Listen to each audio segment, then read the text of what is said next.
Estate tax laws nowadays are so confusing. The estate tax limit is constantly changing. Right now it's indexed for inflation.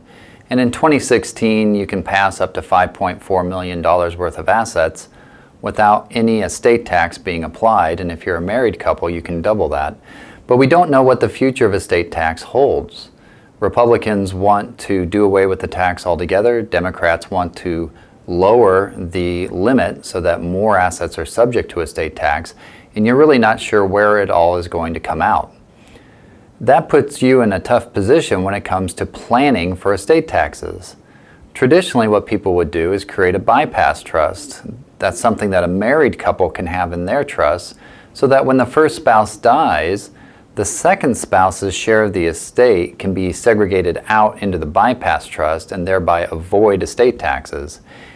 The bypass trust also protects those assets for the deceased spouse's children, and that's important when you have second marriages and you have children from different marriages coming into this trust document.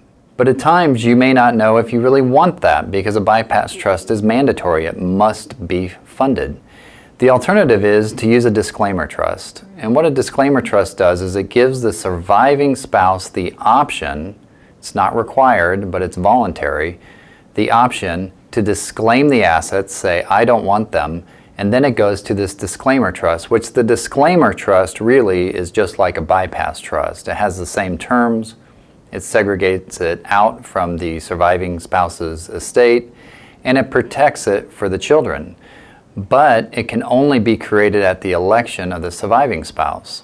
Now obviously there's times when using a mandatory bypass trust is best, not because of the tax planning so much, but just because of the family planning. So if you want to make sure that your children are protected, you really should consider using a bypass trust that's mandatory. But when you have children from the same marriage and you've been married a long time, then maybe a disclaimer trust is the way to go. That way the survivor could retain possession and ownership of all the assets, if that's a good thing to do from a tax perspective, but he or she also could disclaim them and give them to the disclaimer trust if that's the better technique to use after the first spouse's death.